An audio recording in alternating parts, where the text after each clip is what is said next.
So, Jack Factory caffeine with Dynamine and TeaCrine. Now, the reason I chose this, and obviously do your own research because I may have read something incorrect, understood it incorrectly, whatever. But as far as I know, I had a similar product in a powder form last year that I really liked. And basically, caffeine is a stimulant.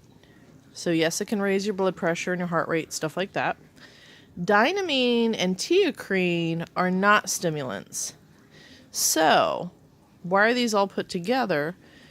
Well, it used to be just caffeine with TeaCrine, and then later they've added Dynamine. I believe Dynamine and TeaCrine are made by the same company, and the way I understood it is the caffeine, like most people know, gives you a fairly quick burst and a fairly quick crash.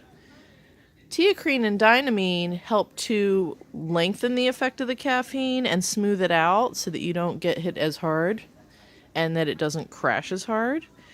And I believe the Dynamine is actually a little bit more of a faster acting in the way that caffeine is. Now remember, it's not a stimulant, but its effects are a little bit sooner, higher peak, and then kind of fade off.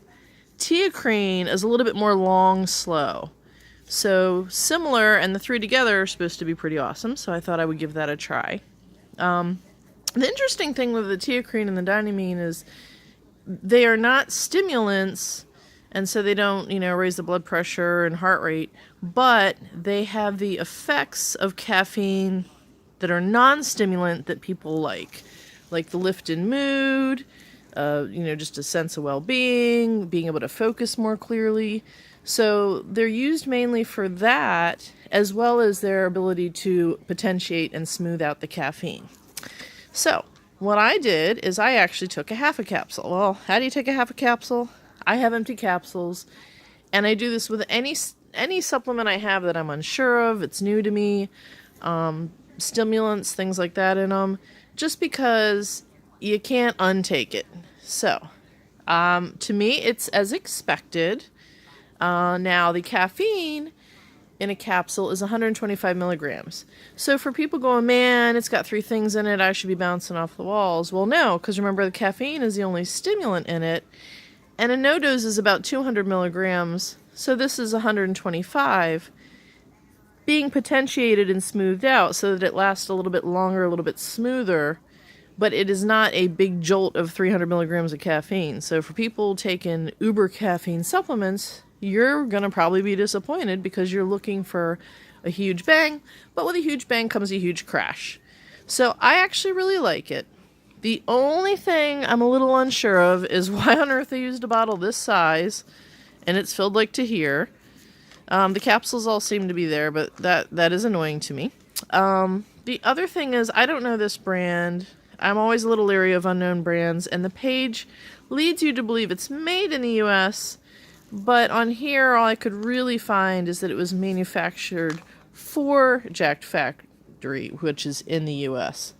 So I like to see right on the bottle where it's actually made, and I do like to see third-party tested, things like that. So I wish it had that. It does not. I do like the product, and I'm going to use it more. Like I said, I took a half of the capsule. Basically, this powder is really, really fine. So what I did is to try to make sure I had it evenly mixed, which it should be anyway.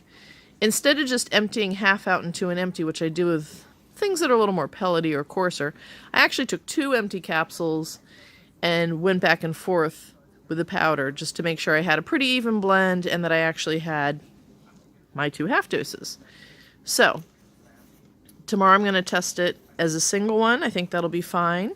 But for now, the half one, it's as expected. It's a nice lift, a smoother lift, not as much like bouncing off the walls. I actually prefer that, and as a huge user of caffeine for years, and like many of you probably know, if you go for just caffeine alone, you build up a huge tolerance, and then it just takes more and more, and then you get bigger crashes. So I really like this.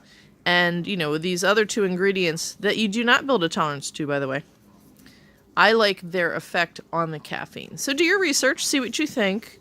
But I do like it. You know, I'd like to know where exactly it's made. I'd like to see third-party tested. But I do know the Dynamine and TeaCrine. I've used the TeaCrine before, and I do believe they're made by the same company, so I felt good about that. So, yeah, I like it.